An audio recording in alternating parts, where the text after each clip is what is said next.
amat penting. Yang pertama sekali, selain daripada sebagai satu prasyarat juga untuk kita melanjutkan pelajaran, untuk kita bekerja dan sebagainya, dia dapat mengisi masa lapang kita supaya kita tidak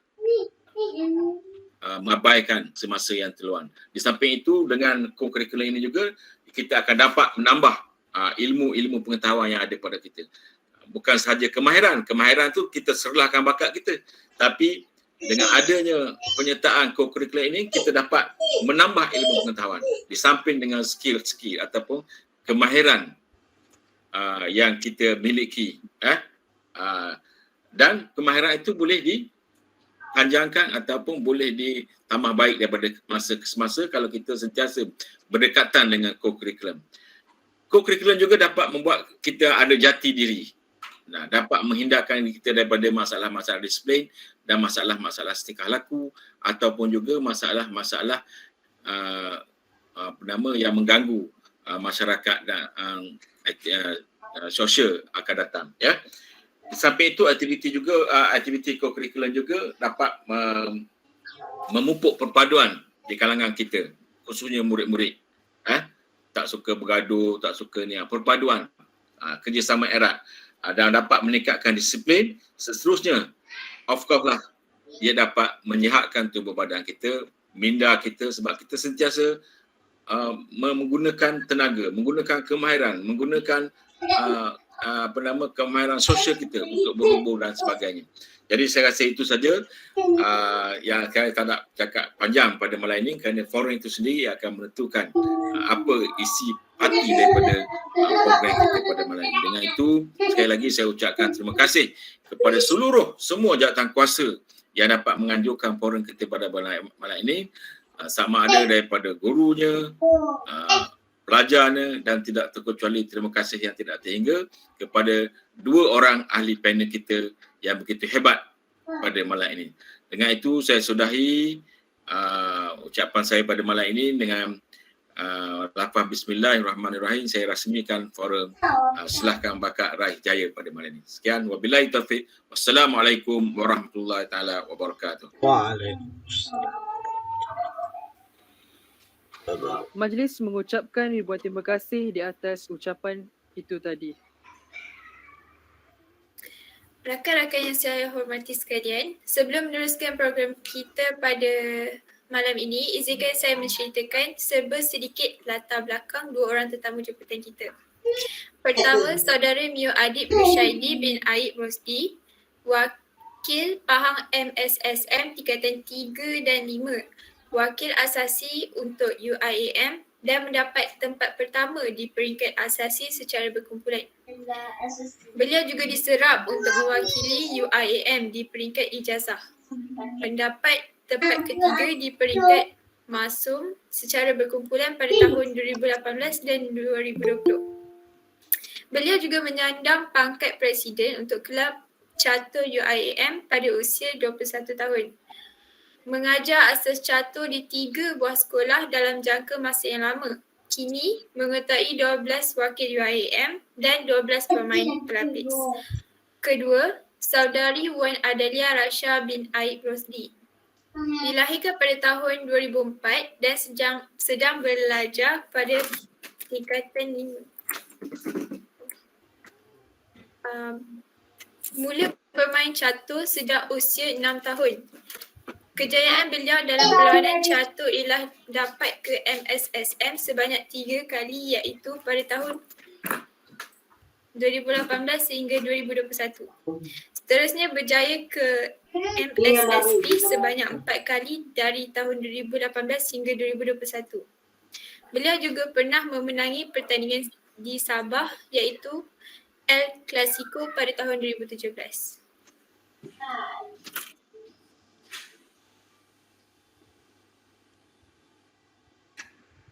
Rakan-rakan yang saya kasihi sekalian, nampaknya kedua-dua adik-beradik tetamu jemputan kita pada malam ini begitu banyak pengalaman dalam sukan catur.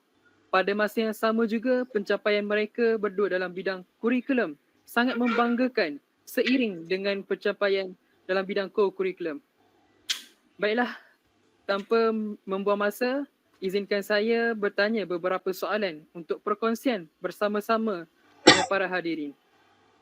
Assalamualaikum saudara Adib. Waalaikumsalam warahmatullahi taala wabarakatuh. Baik saudara Adib. Siapakah yang memberi galakan kepada saudara Adib untuk bergiat aktif dalam aktiviti co-curriculum? Silakan saudara Adib. Terima kasih. Bismillahirrahmanirrahim. Yang dihormati Pengetua SMK Seri Damai, Tuan Haji Junaidi bin Osman, para pentadbir, guru-guru dan sahabat-sahabat serta adik-adik semua. Saya akan mula menjawab soalan saudara dengan ingin berkata nama saya Mior Adib Rushaidi bin Naif Rusdi dan saya berharap adik-adik semua dapat memandang saya sebagai rakan-rakan. Tidaklah perlu memandang tinggi sangat kerana saya cuba ingin menyampaikan mesej kepada anda semua seperti saya ini adalah rakan anda semua. Jadi boleh panggil saya Mio dan saya akan mula menjawab soalan tersebut.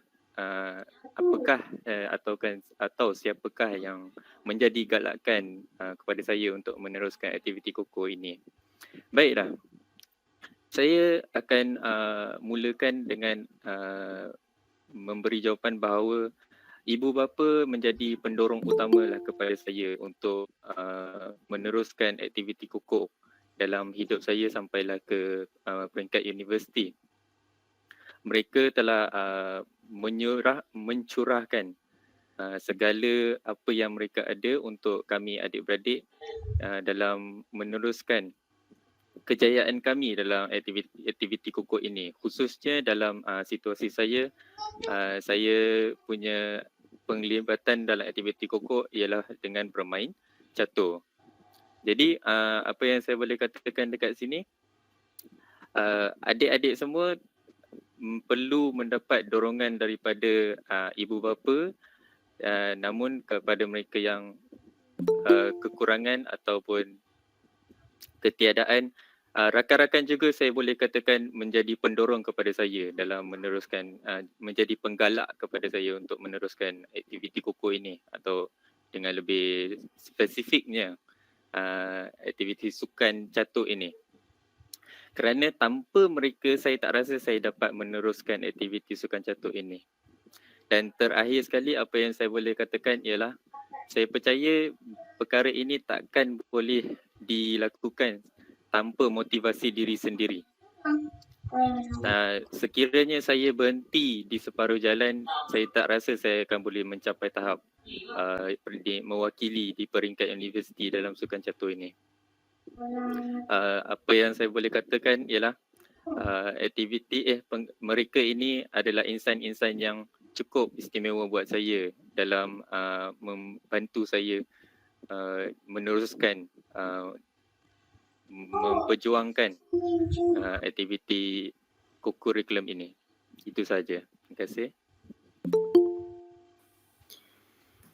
Seterusnya, bagaimanakah saudari Adelia bahagikan masa antara belajar dan menyertai aktiviti koko? Okay, bismillahirrahmanirrahim. Sebelum saya mulakan, saya mengucapkan yang dihormati Pengetua SMK Seri Damai iaitu Tuan Haji Junaidi bin Osman, para pentadbir, guru-guru dan juga sahabat-sahabat serta rakan-rakan yang ada dalam ni. So, untuk soalan yang telah diberikan oleh moderator sebentar tadi iaitu bagaimana cara saya membahagikan masa antara pelajaran dan juga koko adalah kita boleh lihat daripada menerusi daily routine kita ataupun seharian kita atau aktiviti seharian kita.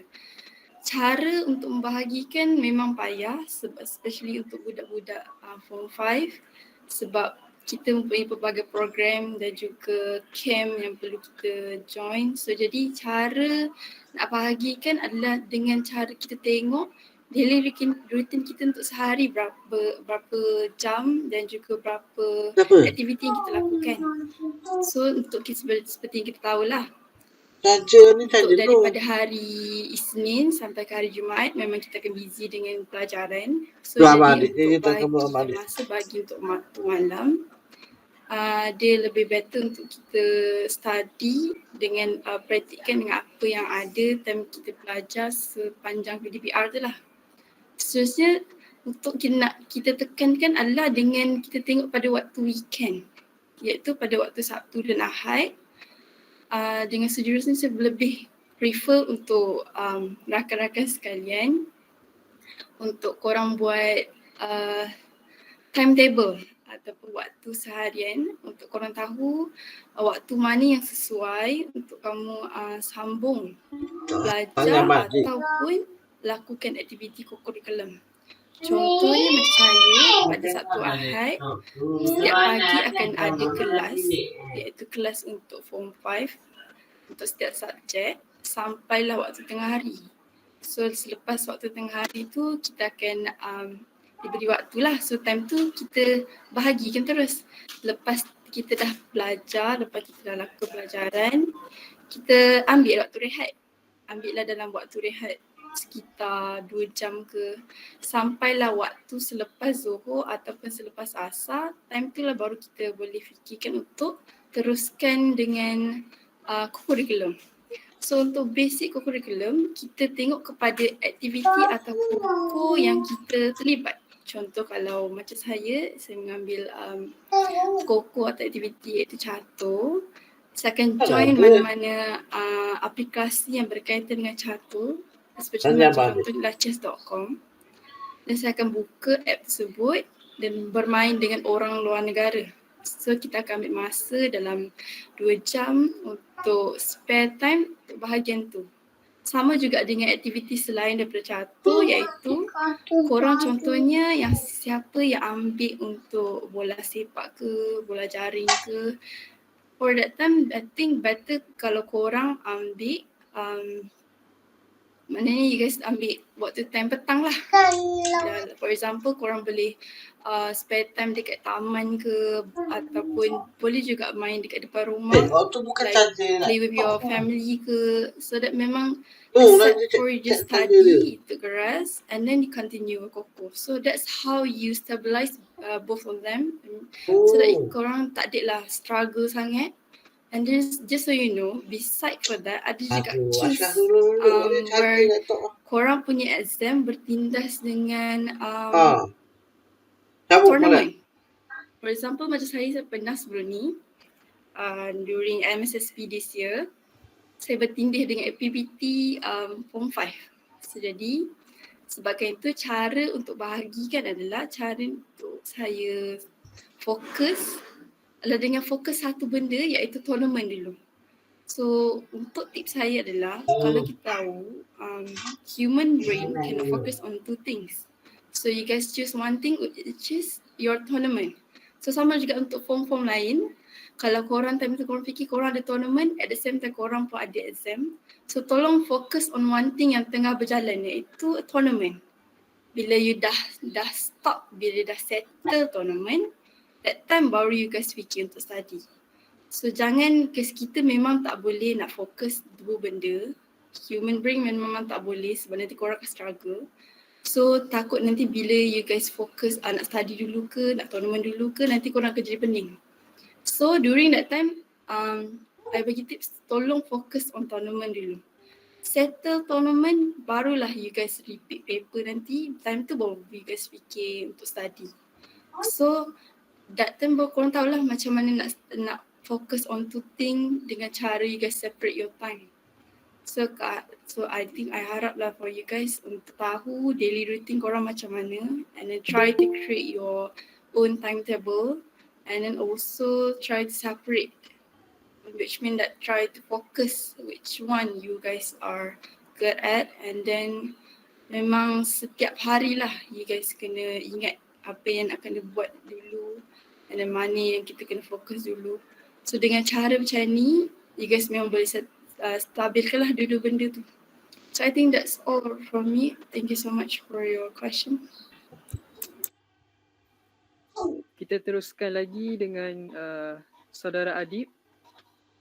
Pada pendapat Saudara Adib, bagaimanakah pelibatan dalam aktiviti KOKO dapat meningkatkan prestasi akademik? Baiklah, saudara moderator. Soalan yang bagus.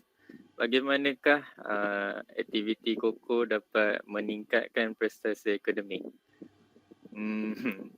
Sejujurnya saya kena berfikir panjang dalam menjawab soalan tersebut kerana pada saya agak sukar kerana saya sendiri pun tengah menghadapi cabaran dalam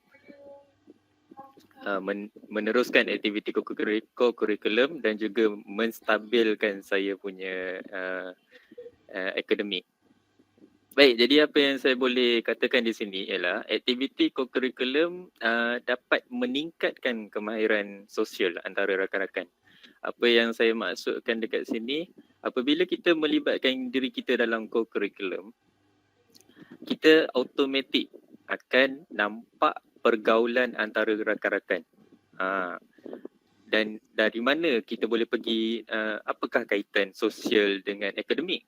Baik, cuba adik-adik atau rakan-rakan saya bayangkan, dalam kelas, saya tak rasa kebanyakannya akan berani untuk bertanya cikgu soalan-soalan yang mereka tak faham. Kalau ada atau majoriti, andai kata majoriti yang kata mana ada, saya ada je tanya soalan yang saya tak faham dalam kelas. Jadi saya boleh katakan tahniah, awak adalah orang yang berjaya. Tapi pada mereka yang tidak berjaya, mereka perlukan social skill tersebut untuk bertanya. Mungkin tidak bertanya kepada cikgu, boleh juga mereka bertanya kepada rakan-rakan mereka yang lebih memahami kepada perkara yang mereka tidak tahu itu. Okey? Jadi kalau adik-adik semua melibatkan diri dalam aktiviti co-curriculum, cuba bergaul. Automatik saya rasa kebanyakan aktiviti co-curriculum, tak kisahlah kelab atau persatuan ataupun badan unit beruniform, mesti ada pergaulan dalam tu. Gunakan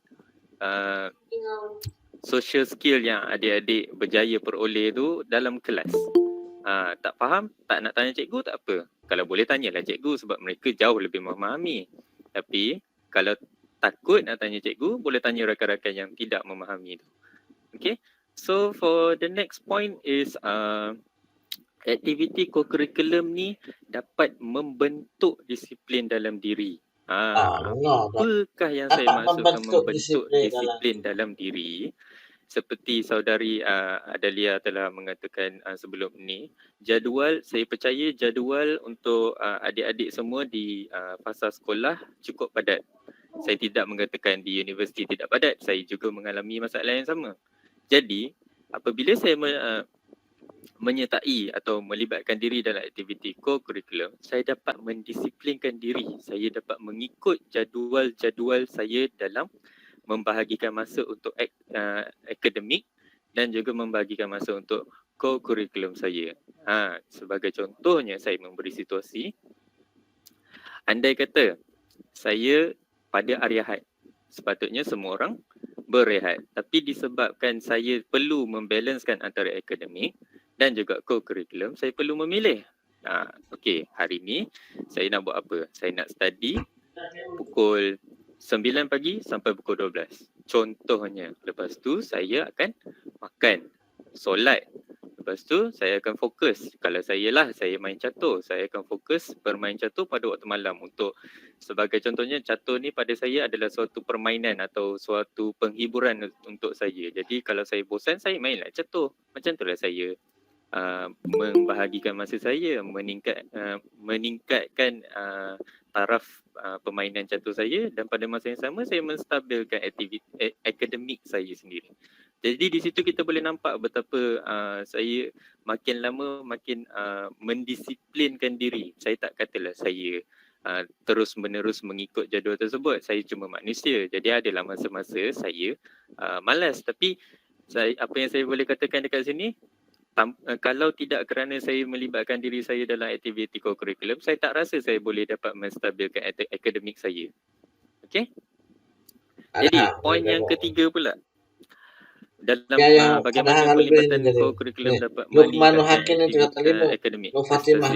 Baiklah, apa yang saya boleh katakan dekat sini, pelibatan co-curriculum ni sangat penting untuk pelajar dalam co-curriculum. Okey, dalam apa yang saya tak boleh nak mengulaskan poin ni, tapi saya boleh bagi contoh dulu. Okey, dalam akademik saya percaya ada satu perkara dipanggil stamina. Baik.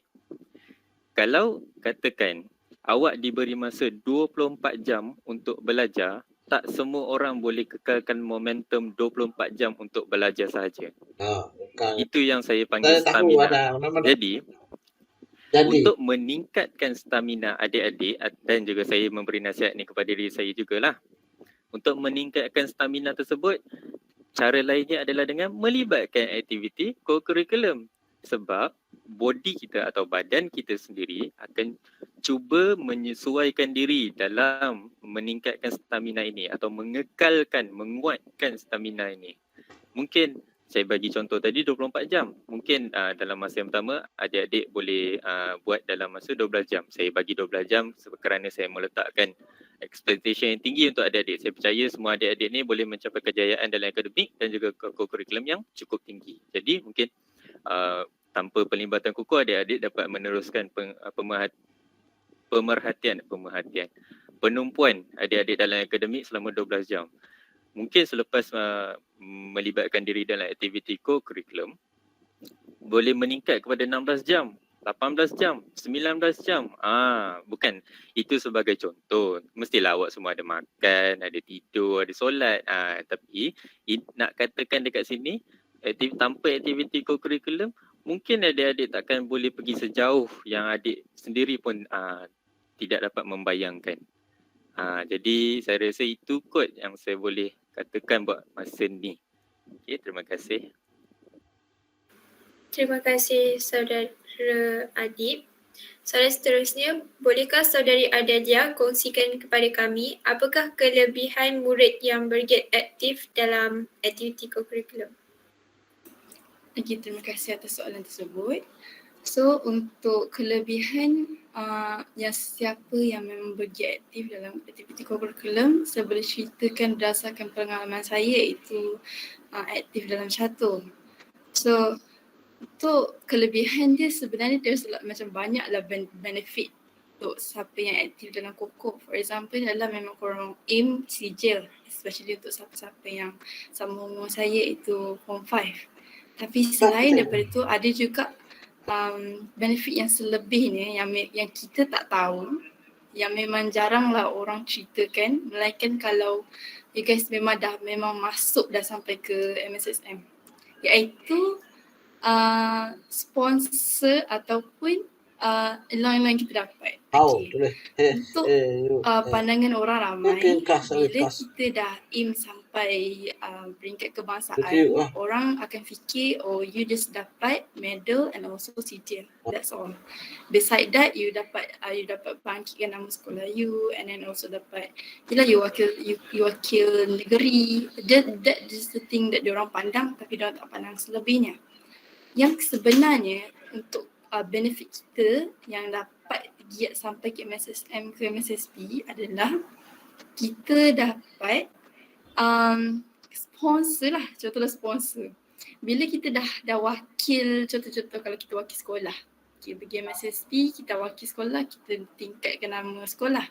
So of course cikgu-cikgu ni bangga dengan anak murid yang dapat naikkan nama sekolah dengan dapat giat sampai ke MSSP, ke MSSM. So apa yang diorang akan bagi adalah, ni memang ramai yang tak tahu, tapi diorang akan bagi sponsor, contoh macam duit makan minum, or duit untuk you guys guna time tournament nanti. So benda-benda macam tu kita tak payah nak kisah, sebab kita dah dapat sponsor daripada sekolah and also daripada tournament tu lah. So something like that memang ramai yang tak tahu, sebab orang fikir bila nak masuk tournament mesti kena bayar itu, kena bayar ini, kena buat tu, kena buat ni. So banyak sangat benda lah sampai diorang dah tak fikir lah. Besides for that, macam pengalaman saya for this year, sampai time form 3 dulu pun, kita orang diberi baju. Ini pun speciality juga untuk orang yang dah sampai ke MSSM, contoh kalau bukan sekadar catur tapi juga untuk sport-sport lain. Korang akan memang diberi baju, kadang sponsor untuk duit makan, kadang sponsor untuk nanti korang nak bergerak ke sana ke sini pun pengangkutan pun disediakan. Itu yang memang funnya bila you dah giat, memang dah aktif sangat you punya sport sampai ke MSSM. Dia adalah something yang memang orang tak mention, tak pernah lagi lah. Sebelum ni dengar cikgu dia mention kalau korang dapat pergi MSM, korang dapat ni.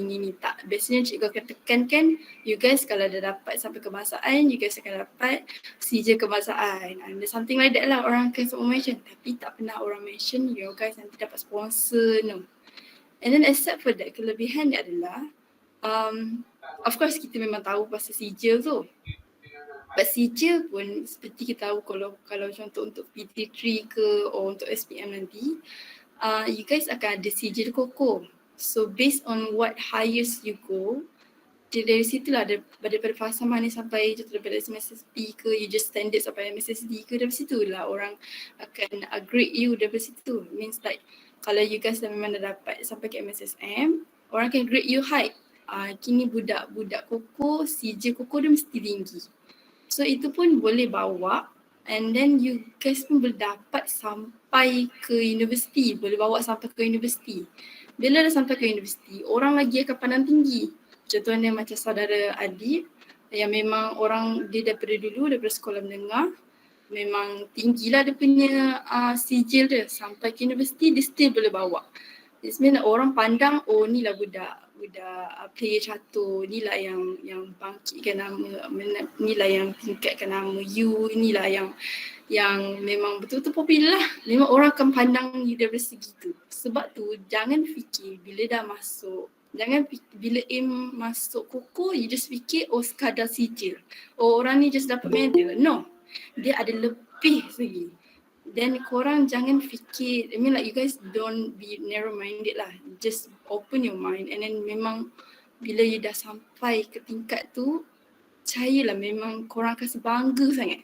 Oh tak menyesal lah kalau korang join Koko sebab dia bawa benda lah. So for example macam saya kata tadi lah, itu you guys dapat sponsor, you guys dapat elang, you guys dapat baju pun dia bagi. So bila dah ada koleksi macam ni lah, korang akan rasa macam happy, and you guys memang grateful lah dengan apa yang korang dah achieve. So I hope after this, bila tahu apa sebenarnya kelebihan dia, hopefully korang pun join lah. You guys join lah mana-mana aktiviti Koko yang you guys memang specialize atau memang tertarik. And then keep on until you keluar dari sekolah ke sijil or anything of that, memang betul-betul important lah sampai ke universiti. So I hopefully dengan benefit-benefit ni yang I telah cerita ni, you guys memang take note, and then hopefully you guys continue sampai lah you guys keluar sekolah. So thank you so much for your question just now. Okay, seterusnya berdasarkan pengalaman saudara Adib, apakah kepentingan kokurikulum dengan permohonan menyambung pelajaran ke IPTA atau IPTS? Baik, terima kasih ya saudara moderator. Jadi soalannya tadi ialah apakah kepentingan penglibatan Koko dengan permohonan ke dalam IPTA dan IPTS. Jadi saya percaya soalan tersebut adalah soalan yang cukup penting untuk adik-adik semua. Kerana masing-masing akan melangkah ke dalam ke alam universiti, dan masing-masing ingin mengetahui apakah situasi apabila berada dalam universiti atau IPTA atau IPTS. Jadi apakah kaitan co-curriculum dengan permohonan ke IPTA, IPTS? Baiklah. Jadi untuk menjawab soalan tersebut, saya akan cuba menjawab prosesnya daripada awal sampai ke akhir. Apa yang saya maksudkan ialah daripada permohonan sampailah ke graduasi. Baik, jadi untuk permohonan, aktiviti co-curriculum ini sangat dipandang tinggi dalam universiti, dalam IPTA dan IPTS. Ini menurut pengalaman saya sendiri, dan saya telah bertanya banyak staf di IPTA dan IPTS. Sebagai contohnya, apakah kepentingan ini ialah pertama sekali ianya sangat-sangat mudah untuk diserap masuk. Sebagai contoh, saya bagi contoh ya. Seandainya awak menceburi dalam aktiviti hukum ini dan awak berjaya mencipta nama awak terkenal di seluruh Malaysia, percayalah awak akan mendapat banyak kontak ataupun banyak invitation daripada IPTA dan juga IPTS ni. Sebagai contohnya saya sendiri. Saya dapat masuk ke dalam UIAM kerana saya ada orang dalam UIAM yang kontak saya untuk menyerap saya masuk ke dalam UIAM. So basically apa yang nak dikatakan dekat sini, mereka universiti ini start look out, mencari potensi-potensi ini untuk membantu mengekalkan kemegahan nama universiti masing-masing. Sebagai contohnya, kalau adik-adik nak tahu, UiTM adalah salah satu universiti yang paling banyak menggerunkan atau menakutkan universiti-universiti lain dalam aktiviti co-curriculum kerana mereka berjaya menyerap banyak player-player ataupun pelajar-pelajar yang berpotensi dalam mengharumkan nama UiTM dalam aktiviti co-curriculum. Okay, so kita pergi ke proses yang kedua. Selepas permohonan, apa yang berlaku dalam IPTA atau IPTS? Baik, apabila adik-adik telah masuk ke dalam IPTA dan IPTS, sekiranya adik-adik banyak melibatkan diri dalam aktiviti co-curriculum, adik-adik akan mula terbiasa atau membiasakan diri dengan aktiviti-aktiviti co-curriculum di dalam universiti tersebut secara tak langsung tanpa rasa kekok. Jadi, dalam situasi saya, kerana saya telah banyak melibatkan diri dalam aktiviti sukan catur dan saya telah diserap masuk, saya automatik dijemput untuk menyertai kelab catur UIAM. Dan apa yang berlaku di dalam kelab catur UIAM, saya tidak rasa kekok untuk menggunakan social skill saya yang saya telah berjaya asah dalam aktiviti co-curriculum semasa saya bersekolah dahulu. Dan saya menggunakan social skills tersebut untuk merapatkan diri saya dengan orang-orang yang hebat dalam sukan catur tersebut. Dan menerusi perkara tersebut, mereka ini dapat membantu saya dalam meneruskan perjuangan saya di IPTA dan IPTS. Apakah yang saya maksudkan dengan perjuangan di IPTA, IPTS? Saya maksudkan dekat sini ialah dari segi bantuan-bantuan yang saya sendiri tidak akan tahu sekiranya mereka tiada. Sebagai contohnya, seandainya saya mengalami masalah di IPTA atau IPTS, saya tak faham macam mana proses kalau adik-adik semua masuk IPTA, IPTS, kalau contohlah UIAM, kami ada proses yang mana adik-adik sendiri boleh pilih subjek apa adik yang nak belajar di universiti tersebut. Tapi adik-adik tak tahu macam mana cara proses dia. Jadi terima kasih kepada orang-orang yang saya telah berkenalan dalam menggunakan social skill saya tadi. Mereka ni dapat membantu saya, dapat menceritakan kepada saya, okey, adik Mio, awak boleh buat ni, awak boleh buat ni, awak boleh buat ni. Okey. Saya dapat banyak info dan mereka dapat banyak membantu saya. Jadi contoh lain. Kerana awak semua telah diserap ke dalam universiti, maksudnya apabila awak diserap, nama awak akan direct pergi ke staff universiti tersebut. Dan apabila staff di universiti tersebut mengenali nama awak, mereka akan dapat banyak membantu awak dalam akademik di UIA pun boleh lah, ataupun di universiti itu sendiri. Sebagai contohnya, saya ada 3 orang staff yang membantu saya dalam akademik saya. Mereka membantu dalam bagaimana hendak membuat jadual kepada saya, macam mana seandainya saya ada soalan, saya tak faham dalam certain subjek, mereka dapat, staff ini dapat membantu saya. Dan apabila saya berkata staff, bukan staff sahaja. Staff tersebut boleh jadi pensyarah, lecturer yang mengajar saya. Okay. So yang ketiganya adalah apabila adik-adik semua telah mencapai tahun akhir di universiti atau dipanggil graduasi. Apabila adik-adik hendak keluar ke universiti. Jadi apabila adik-adik semua keluar di universiti nanti, aktiviti co-curriculum ini masih lagi dipandang tinggi. Kenapa? Kerana apabila adik-adik graduate nanti, akan ada seremoni untuk adik-adik untuk menyambut adik-adik punya kejayaan. Dan apabila pihak universiti menyambut kejayaan adik-adik, adik-adik akan dipanggil ke atas pentas. Macam adik-adik boleh bayangkan lah. Contohnya SPM adik-adik berjaya akademik, adik-adik dapat naik atas pentas. Di universiti, sebagai contohnya lah, SPM akan pandang A saja kan. Maksudnya pandang akademik saja, itu maksud saya.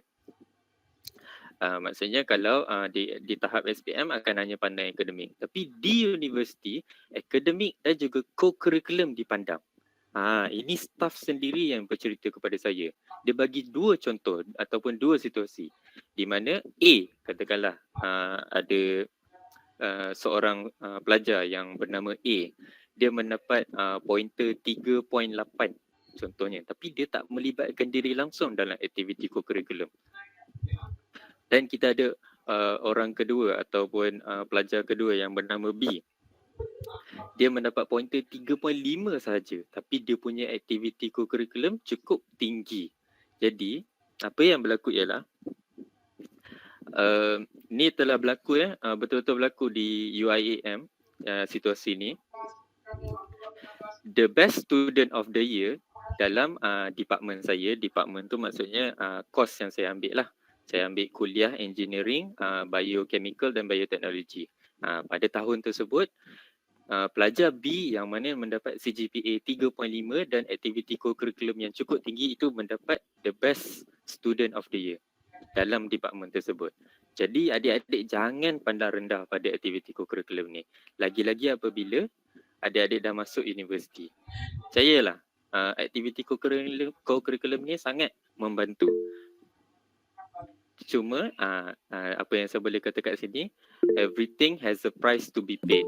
Contohnya, saya nak meneruskan aktiviti co-curriculum dalam universiti, tapi macam mana saya nak bahagi masa antara universiti, aktiviti co-curriculum dengan akademik? Well, di situ adik-adik kena start mendisiplinkan dirilah. Itulah pengorbanan yang adik-adik mungkin kena korbankan sedikit. Adik-adik mungkin fikir dah start masuk universiti ada kebebasan. Tapi untuk mendapat kebebasan kena ada pengorbanan dia. Mungkin adik-adik terpaksa korbankan aktiviti co-curriculum contohnya. Tapi tanpa aktiviti co-curriculum, macam mana adik-adik nak bawakan diri adik-adik dalam keadaan yang jauh lebih berjaya daripada orang lain? Abang percaya mesti semua orang nak berjaya lebih daripada orang lain. Jadi di situ aktiviti co-curriculum sangat penting dalam mendisiplinkan diri sendiri. Jadi apabila sudah masuk di universiti nanti, adik-adik akan nampak dengan sendiri betapa pentingnya aktiviti co-curriculum. Jadi untuk menjawab soalan saudara moderator kita tadi, apakah kaitan atau kepentingan aktiviti co-curriculum dalam permohonan ke IPTA, IPTS ialah di universiti IPTA, IPTS ini ialah pertama sekali mereka mudah untuk adik-adik akan mudah untuk diserap masuk ke dalam universiti. Dan yang kedua, seandainya adik-adik tidak mencipta nama, tapi apabila adik-adik menghantar dokumen adik-adik sendiri ke universiti, mereka akan terus menerima. Jadi akan tiada adik-adik tidak akan menghadapi sebarang masalah di situ. Baiklah, terima kasih. Itu sahaja daripada saya. Okey.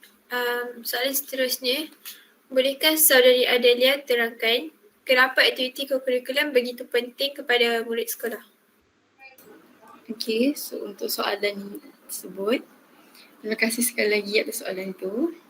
Kenapa pentingnya Koko ni terhadap kita iaitu sebagai budak sekolah menengah adalah sebab seperti mana kita tahu, kita memang nak target untuk dapatkan sijil. So selain daripada sijil, seperti mana saudara adik telah ceritakan tadi, macam mana berefeknya antara Koko dengan akademik adalah sebab you guys memang boleh bawa sampai ke universiti. So during the time you guys memang ada still kat sekolah, that time bila korang join Koko, sijil-sijil tu lah yang akan bawa sampai keluar sekolah. Okay, so bila dah sampai keluar sekolah, that time you can boleh apply macam mana saudara adik cakap tadi tu lah. So pentingnya untuk kita join adalah kalau you guys tahu you guys memang bukan orang yang kita kata budak bijak lah, bukan budak yang memang target tinggi, budak dapat straight A, no, tak ada lah. So kalau bukan budak yang macam tu, you guys boleh target menerusi kurikulum. Tak adalah risau untuk for your future, nak fikir ada nanti ini bukan bijak sangat pun untuk ni, macam mana nak apply nanti. So itu yang penting ni Koko, dia boleh dijadikan macam backup ataupun untuk supply atau supply untuk korang pergi sampai ke universiti. So jangan bila you guys dah tahu you guys memang lemah dalam pelajaran, fokus one thing untuk co-curriculum. Okay, untuk co-curriculum you guys boleh pilih whether you guys pilihlah mana-mana satu Koko yang memang korang you guys memang attract ataupun you guys memang bagus dalam Koko tu. So bila once you dah in, you guys continue lah. Jangan lupa untuk study pun boleh juga. Study untuk biasanya kalau untuk budak yang memang orang kata istilah budak kelas belakang lah biasanya kan. Dia orang akan pandang rendah, dia macam alah kalau aku ni bijak mana pun, so jadi macam mana nak target untuk keluar sekolah nanti kan. So jadi boleh je guna untuk use Koko sebagai backup. Sebab kita tak tahu kadang bila you guys memang rendah dalam pelajaran, you guys boleh fokus untuk Koko. Sebab Koko tu jugalah boleh bawa nama korang tinggi. Lantaklah you guys daripada kelas mana orang tak pandang. Sebab memang bila you guys dah apply ke mana-mana you nanti, orang akan pandang Koko tu je. Orang kata budak ni bijak dengan Koko, budak ni bagus Koko ni. So jadi itulah yang penting dia untuk kita sebagai student sekarang ni. Especially untuk budak-budak form 5 yang next year lepas dah habis SPM, iaitu pada bulan 3 nanti, you guys boleh apply untuk ke universiti dengan menggunakan sijil-sijil yang korang dapat. So dari situ, daripada segi Koko tu lah, dia memang dapat membantulah student. So daripada tu, kita tahu juga kita akan dapat sijil Koko. So sijil Koko ni memang membawa erti yang besar lah untuk kita. Maknanya kita boleh keep sampai kita nak apply ke universiti nanti. So once you dah masuk U, memang ramai lah orang akan cari you sebagai budak yang memang sebab tinggi Koko kan. So sebab tu Koko ni sangat penting untuk you guys keep. And then while you guys, especially yang budak-budak form 1, form 2, form 3 ni, guys banyak sangat masa. So tolonglah cari one sport atau one Koko yang memang you guys attract atau you guys minat, and then apply dalam tu and then continue sampailah you guys habis sekolah. Collect many sijil and except for that, macam kata pasal benefit tu, continue sampai you dah habis sekolah nanti, you guys collect all the sijil that you got and then you guys continue boleh apply dekat universiti nanti. So dengan cara you guys join Koko nanti, tak adalah korang rasa payah pula sebab korang fikir ini tak study, so macam mana nak tu. Tak ada. Dia tak ada alasan, dia dah tak ada dah untuk universiti, memang dah tak ada dah alasan sebab tak study tak dapat nak apply. No. Kita ada co-curriculum, kita ada aktiviti curriculum yang boleh bawa you punya nama, you boleh bawa you punya sijil sampai ke universiti. So jangan sekali pandang rendah lah for something like that. So I hope lepas ni bolehlah fokus cari apa one thing that you guys like, anda benda apa yang agaknya kelak ke atau aktiviti ke ataupun sport mana yang memang korang minat, and then continue sampai lagi habis sekolah. So I hope you guys proceed lah sampai you guys collect any sijil, join mana-mana competition bila cikgu bagi je link. Kalau ada mana-mana budak nak join competition, join je. Just kita nak collect dengan sijil sampai habis sekolah. So hopefully itu sahaja daripada saya. Terima kasih. Soalan terakhir untuk saudara Adib. Pada pendapat saudara Adib, apakah kesan murid yang mengabaikan co-curriculum dan tidak mahu terlibat langsung dengan aktiviti tersebut? Baiklah, terima kasih ya. Nah, untuk soalan tersebut, soalan yang agak baik dan saya akan menjawab dengan apakah kesan kepada pelajar atau seseorang yang tidak mahu terlibat langsung dengan aktiviti co-curriculum. Baik, sekiranya adik-adik atau audience yang dihormati sekalian mendengar apa yang saya berkata tadi, kalian semestinya perasan ada satu pattern untuk co-curriculum ini. Dan pattern tersebut adalah co-curriculum ialah opportunity, peluang untuk awak semua. Apa yang saya maksudkan peluang ini ialah peluang untuk awak semua jauh lebih berjaya di masa akan datang. Saya dah bercerita dalam banyak situasi yang mana co-curriculum ini dapat membantu awak semua berjaya dalam hidup. Jadi sekiranya awak tidak mahu terlibat langsung atau melibatkan diri langsung dalam co-curriculum, awak sendiri telah melepaskan peluang tersebut. Sedangkan peluang itu berada di depan mata awak daripada awal lagi. Okey? Jadi, poin yang kedua saya ialah sekiranya awak tidak melibatkan diri dalam aktiviti co-curriculum, awak akan mula mendapat pattern dalam awak punya akademik sendiri. Apa yang saya maksudkan dekat sini, kemungkinan prestasi akademik awak akan menurun. Saya tidak akan menyalahkan sepenuhnya lah kepada penglibatan awak dalam co-curriculum. Apa yang saya boleh buat ialah saya assume. Saya ingin bertanya, contohlah, saya ingin bertanya ya, kalau awak tidak melibatkan diri langsung dalam aktiviti co-curriculum, saya percaya awak mesti ada banyak masa yang lebih selain daripada awak study untuk akademik atau awak mengulang kaji untuk akademik awak. Saya nak tanya, apa awak buat dalam masa free time awak tu? Sebab daripada pengalaman saya sendiri, saya tengok rakan-rakan saya yang tidak melibatkan diri dia langsung dalam aktiviti co-curriculum, saya nampak mereka banyak tidur saja. Daripada awak membazir masa awak untuk banyak tidur saja, saya percaya baik awak join aktiviti co-curriculum. Bermanfaat pun saya boleh kata bermanfaat untuk awak. Saya nak awak cuba reflect, cuba tengok cermin, bertanya diri awak sendiri. Kalau saya tak melibatkan diri aktiviti co-curriculum, apa masa selebihnya saya akan buat? Main game, tidur. Awak rasa dua perkara yang saya sebut ni dapat membantu tak dalam aktiviti akademik awak tu? Itu saya boleh katakan dekat sini. Jadi betul co-curriculum tu penting, dan juga betul co-curriculum itu akan menjadi faktor dalam membantu akademik awak. Dan saya percaya sekiranya awak masih lagi tidak mahu melibatkan diri dalam aktiviti co-curriculum, saya berharap kepada orang-orang ataupun insan-insan yang sebegini ada backup plan untuk kehidupan diri dia. Saya mungkin percaya dia ada kekangan dalam kehidupan dia. Mungkin ada masalah yang dia sendiri tidak boleh perbetulkan.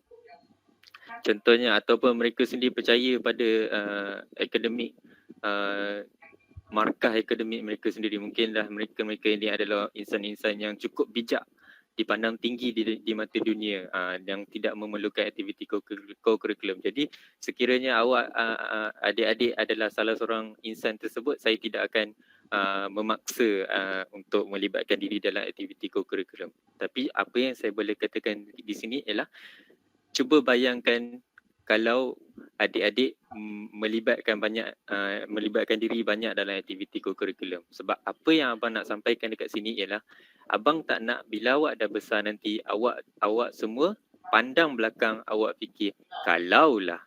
Abang tak nak awak fikir macam tu.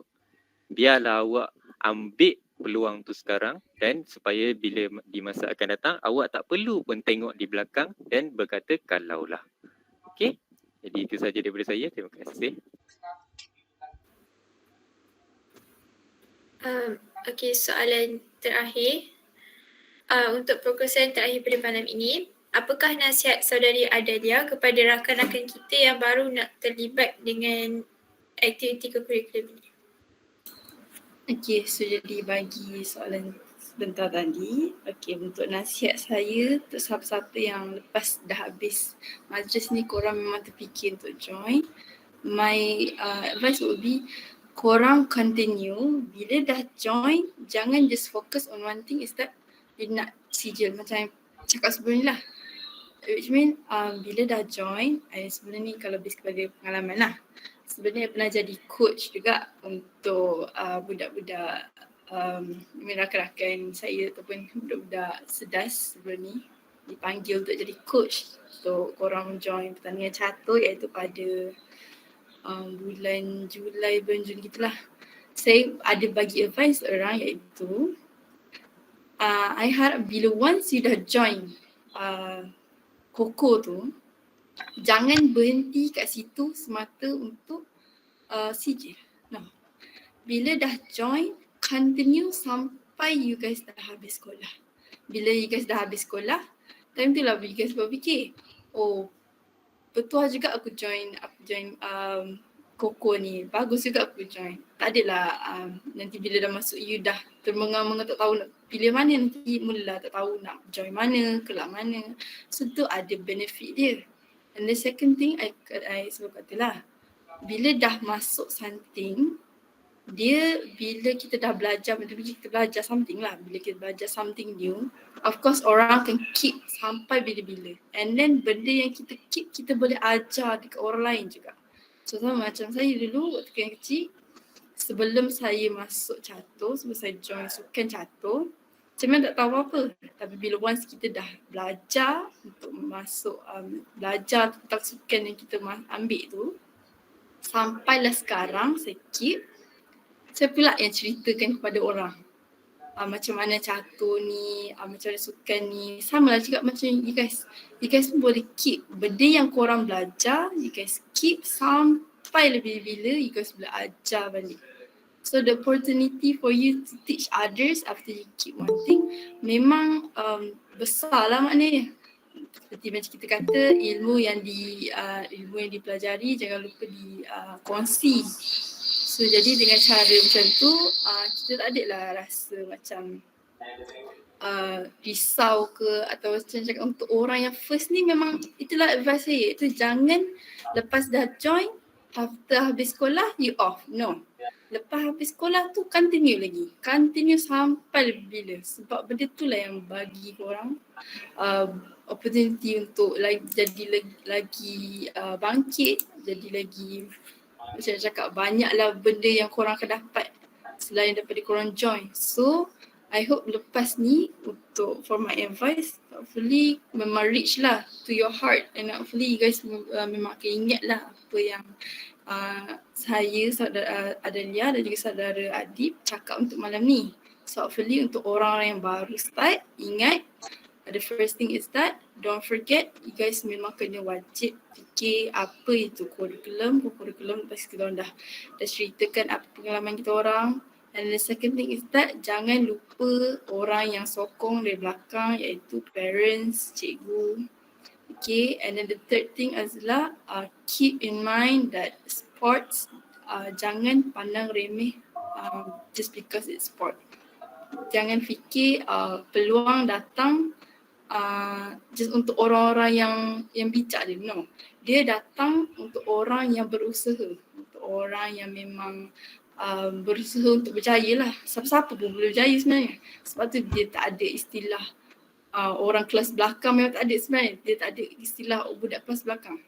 Dia datang daripada orang yang memang you guys hard work and then fikir yang kokoh ni sangatlah penting. So bila you guys dah join nanti, ingat ni this is my choice. I'm gonna keep it sampai lah I habis sekolah. Sampai habis sekolah masuk you pun you just join the same thing. So hopefully for tonight you guys dapatlah semua yang kita orang kami berdua bagi, and hopefully you guys ingat sampai bila. So thank you so much. Alhamdulillah, majlis merakamkan setinggi-tinggi ucapan terima kasih kepada saudara Adib dan saudari Adalia di atas kesudian berkongsi pengalaman dan pendapat bersama-sama kami pada malam ini. Diharap rakan-rakan sekalian dapat memahami kepentingan aktiviti co-curriculum di sekolah dan seterusnya ke peringkat yang lebih tinggi. Jutaan terima kasih juga saya ucapkan kepada rakan-rakan sekalian yang turut hadir pada malam ini.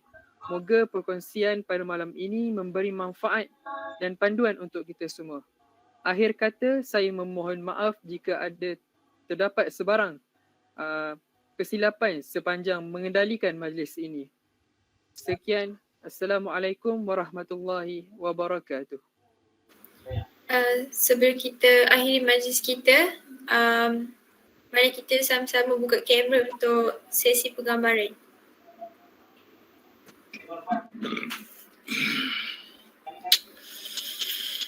Semua buka kamera.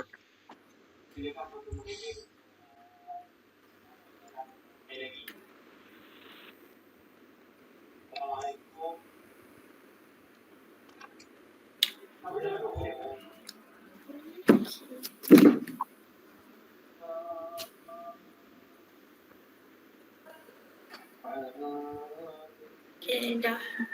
Mana? Tak ada pun. Ada separuh ni. Separuh tak sampai.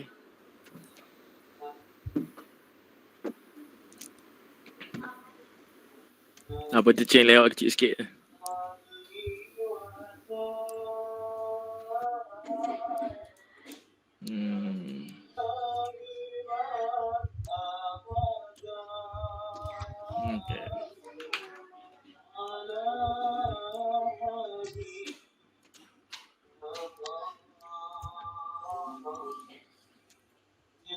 Okay. Okay.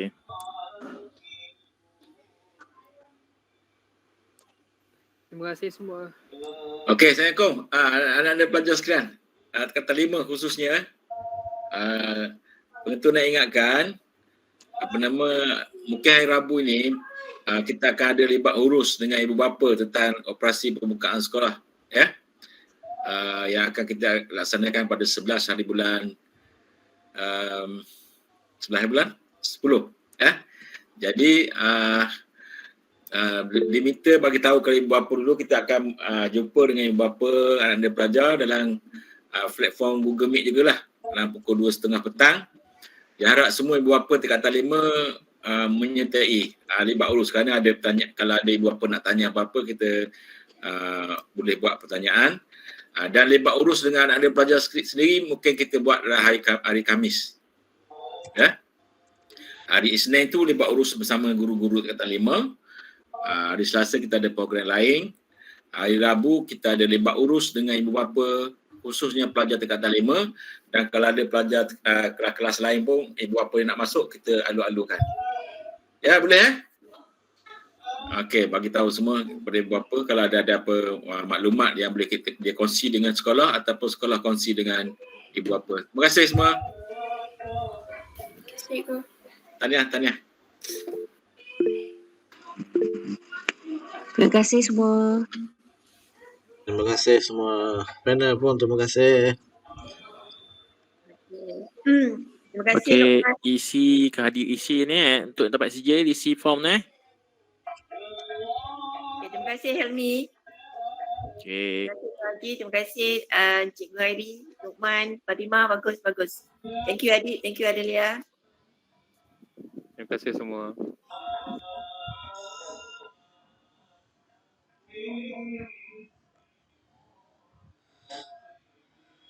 Nanti Nanti moderator kita bagi sijil lain Ni bukan sijil moderator ni. Ni sijil untuk penyertaan. Okay. Terima kasih.